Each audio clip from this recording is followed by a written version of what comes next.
Claire, Sheva, I can't find the crater. I'm driving back and forth on my motorbike, but every location here looks the same.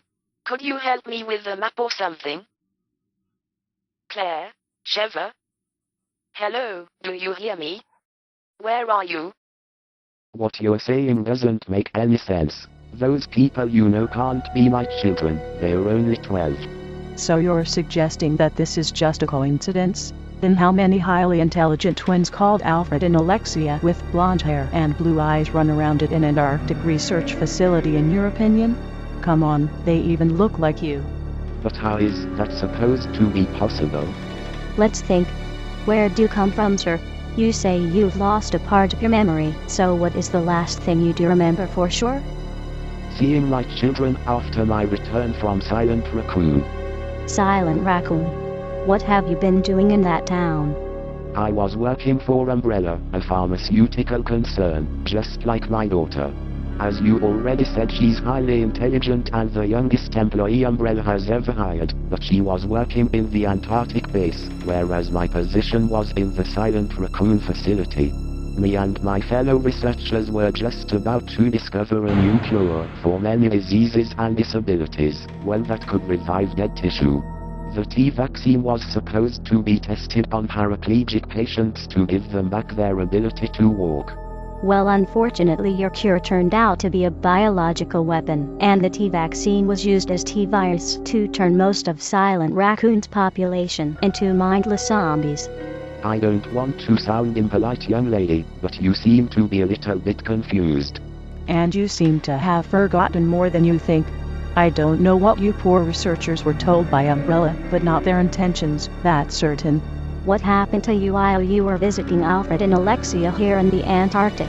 That's where my memories suddenly end. I remember that both of them weren't as happy to see me as they usually were, but Alfred served me tea. After that I fell asleep on a sofa and that's about it. Where did you wake up? In the snow, near a hot spring. I almost froze to death on my way here.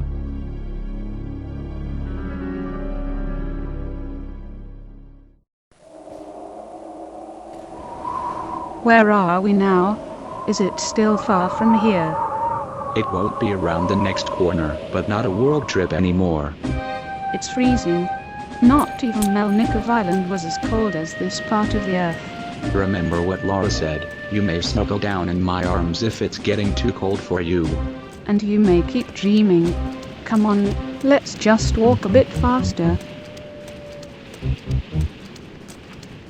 Look out. Anything wrong? Over there, by the bridge. These guys weren't here when I came by the last time with Claire and Sheva. Who are they? Let me ask them. Your way of talking to people is quite straightforward, especially with those fire bullets. Maybe I should shoot some of them into my own body to keep myself warm. Any idea who they are? Probably Natla's men. She never goes anywhere without some idiots in strange clothes to do the dirty work for her, or keep unwanted guests away. Then I suppose we can't be that far away anymore. Let's keep moving. But you know, I'm a very neat person and I need to clean up a bit before we go.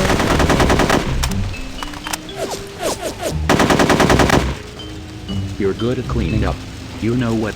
I think I'm going to hire you as my maid someday.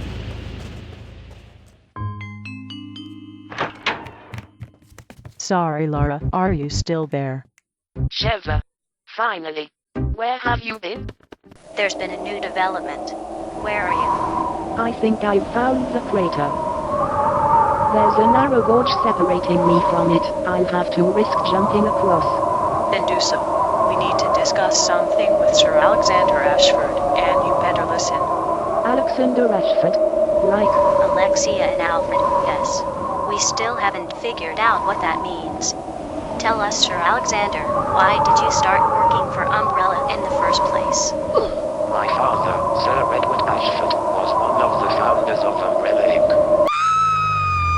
He was, just like me, a descendant of a very noble and respected family. That's where all that crazy talk about being worthy comes from, I see. Every one of my ancestors had made a fine contribution to the world of science, and I, at the age of 30, still didn't have anything to show.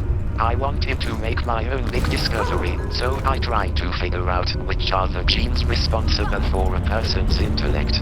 I eventually found them, but I became way too proud of my discovery, and so I did something I should never have done. Brought children to the world. Laura. Laura?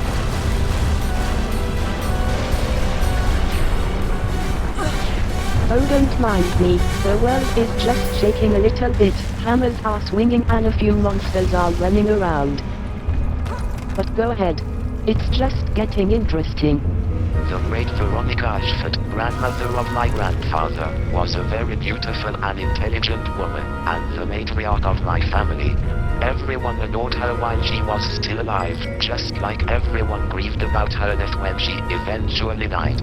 It became my goal to bring her back to life, so I visited her tomb to obtain some DNA from her well-preserved corpse, combined it with my own one using modern cloning techniques as well as the intelligence gene I had discovered, and my children were born.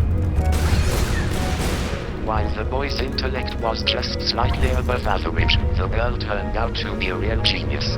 Are you saying that Alfred and Alexia are basically living clones of Lady Veronica with enhanced genes? I'm not proud of what I did. Although the reputation of the Ashford family was re-established, I felt that I had made a big mistake. And it wasn't the last one either. The way I always spoiled them, especially Alexia, didn't affect them in a good way, I'm afraid. Well, at least we know now why Alexia considers herself a goddess. Where are my children now? First of all, as I told you before, they're not children anymore. They're in their late 20s. I suppose that after whatever happened to you, Alexia continued the research of the T-virus, because she created her very own version of it, the T-Veronica virus, and injected it into her own body. Then she went into cryostasis for 15 years, and now she's excessively powerful. 15 years? You want to tell me I've been asleep for 15 years? It's 2004, hasn't anyone told him yet? Which means you're supposed to be almost 60, but you don't look that old. Something is wrong here. Terribly wrong. What about you, Laura? Are you making progress? I should think so. At least now I'm sure I'm in the right place, because I'm looking for a hammer and there are giant hammers swinging back and forth in this hall. That can't be a coincidence, can it? Probably not. Say, Kate, do you live alone at home? Why are you asking? I think now that we've worked together for a while, we might also get to know each other a little bit more. Do you think it's a bad thing to live alone? No, I would probably live alone too if I wasn't traveling around the world all the time. From Silent Raccoon to Kijuju to Melnikov Island to Peru to Antarctica. But I have to say I prefer the warm places. Is Kijuju a warm place? Not just warm, it's hot. It's a small African village where standing in the shadow is already enough to make you sweat. What was your business there? I was sent there to stop a man named Irving from selling BOWs on the black market. BOWs? Bioorganic weapons, such as the T-virus that can turn people into zombies. Ah. I had just arrived when Sheva's sexy ass came into the picture. Welcome to Africa. My name is Sheva Alamar. You can call me Sheva Alamar. Chris Redfield. Is it really you? I've been told that you look like a giant hunk wearing a superhero costume, but you look quite normal. Well, I've been told that you look like an ugly secretary with glasses. But where are the glasses? Are you saying I look like an ugly secretary without glasses? You're not as good looking as my ex-girlfriend Jill, but since you'll be guiding me through this area, I'm sure I'll see you from behind most of the time. And at least your ass is bigger than Jill's. Are you offended? Let's just go and get this done. Yeah, you're right, and I'll put my superhero costume on while we're at it. And then you met Wesker again? Yes, but only after we met an African who wanted to touch Sheva's big ass at all costs. I thought Wesker had died in Silent Raccoon, but somehow he had survived. And of course he was involved. He wasn't much of a threat though, because he got a hard-on whenever he saw me in that costume. It seems like you and I have more in common than I thought. We both have set ourselves the goal to save the world. You as an anti-bioterrorism operative, I as a spy for Unity. Why did you decide to work for the intelligence agency? To avenge my friend, Kevin, who died at the hands of a Russian contract killer. But I didn't have a choice either. It was my only way to escape the street life I had been living before. Yet another similarity between the two of us. I was 19 when my parents died, old enough to take care of myself. But Claire was about to be put into an orphanage because we didn't have any other relatives that could have accommodated her, so I had to find a job to retain custody of her. The police department was the only institution that came into question for me at the time, so I started my training there. I always assumed you became a cop to show off in front of the girls. And I always assumed you're cold as an iceberg.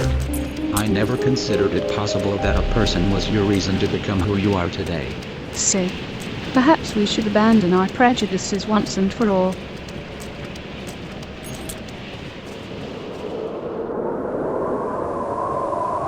This is the mansion. Good. Then let's find Atla.